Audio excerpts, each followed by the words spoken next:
Today I'm happy. I found a rock. I'm always happy when I find a rock. Not just any rock, but this flint rock. So before we get going, I need to tell you two bits of background. First of all, what is flint? Well, in this video I'll be using the modern UK definition of flint. Here is an example piece. Flint is a type of chert, so that's a typical piece of flint.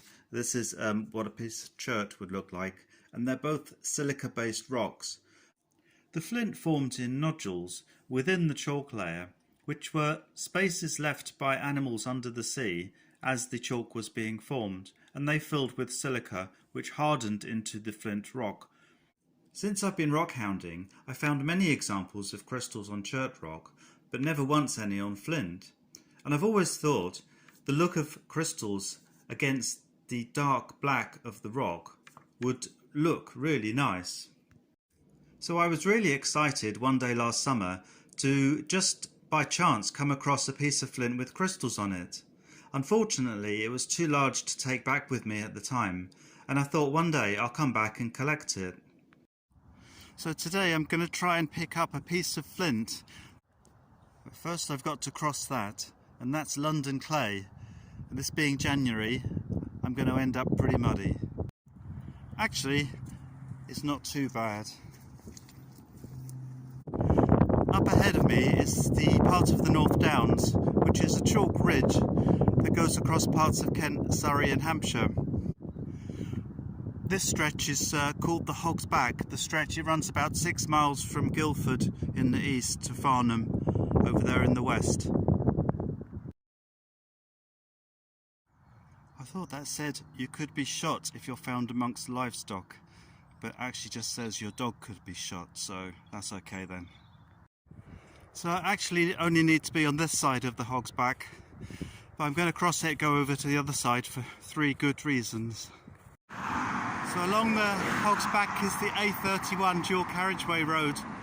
There's a 60-mile-an-hour speed limit on here for cars, and I have to cross here, which isn't going to be fun.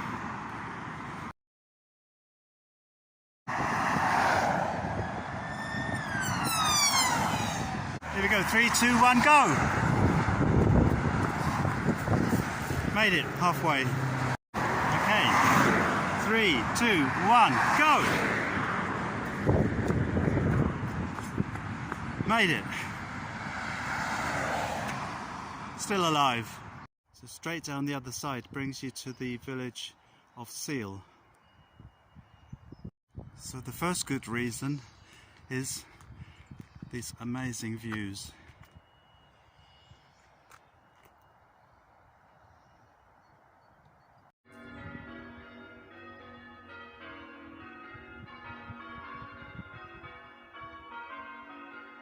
The second reason is that I can take a break at Seal Craft Centre and Tea Room.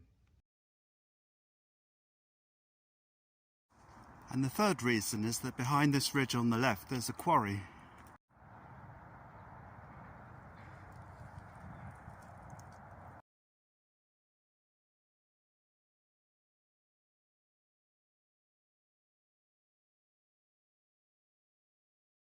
So can you see that rock fall down there? I'd love to look through all of that, searching for flints. Oh, away from the noise. So, should be just down this road. There's a path on the left. Down here, somewhere in these woods. Okay, this wasn't here last time. So I remember I left it somewhere just on the left hand side, down through these woods. Let's keep a close eye out, see if I can find it back again. And then it all went wrong. It wasn't mud, shotguns, traffic, rock falls, fallen trees or even snakes that stopped me. In truth, it was just that I couldn't find the rock again. So I went back in the summer, and amazingly, I found it. Out of the woods. And I can see more clearly what I've got. There's a vein of crystals that runs right through there, another one here, and then odd patches of crystals here, there, and a few on the other side as well. I've given it a good wash with soap and water, And although the colour may not be as dark as I thought, there are a couple of things that really excite me. One is the quality of the crystals is very high. The crystals are really well formed, so that should look really nice. And the other one is that there are a couple of holes on here with crystals around the edge.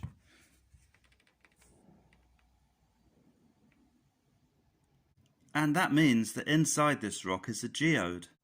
I'm going to do something with this rock that I've never done with a rock before, and that's break it up into pieces. This may not work as it could be very tough, but what's helping me is there are already some fractures in the rock due to the weathering. You can see the crack lines, so at least it should break on those lines if nothing else. So with my hammer, my rock hammer that I inherited from my mother, thanks Mum, and my safety glasses, let's go. The flint pieces can be quite sharp, so as well as the goggles and gloves, I'm doing this in a place where there are no children or animals around, so they can't hurt themselves on the pieces. My technique is to put the sharp end of the rock hammer where I want to break the rock, and then give the other end a bash with the ordinary hammer.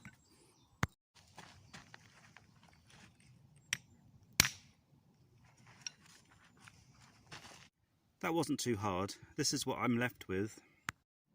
I gave them another scrub with soap and water and they're looking a lot better, but they have very sharp edges and that could be dangerous, so I need to grind those down.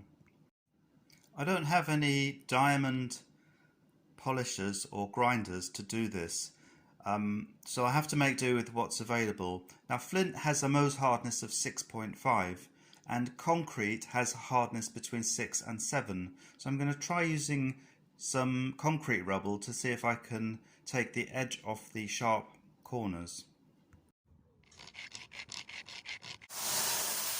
Then a jet wash with the shower head. Then a soak in limescale remover for 24 hours. Then another scrub, rinse and dry, and we're done.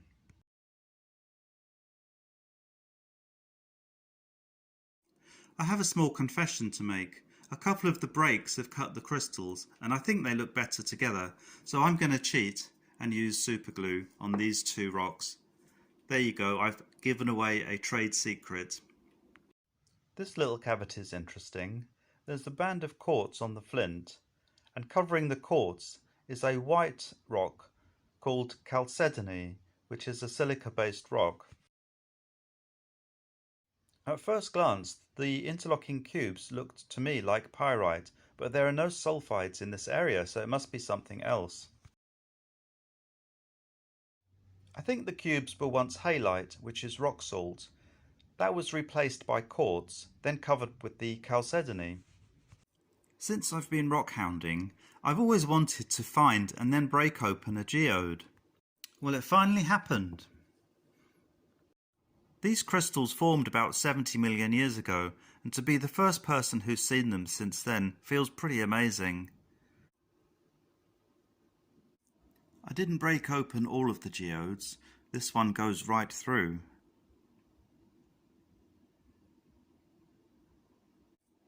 I was really pleased with the crystals I got, and it was worth all that effort. Although I didn't get my black rock, maybe next time. So thank you for watching, and enjoy the slideshow.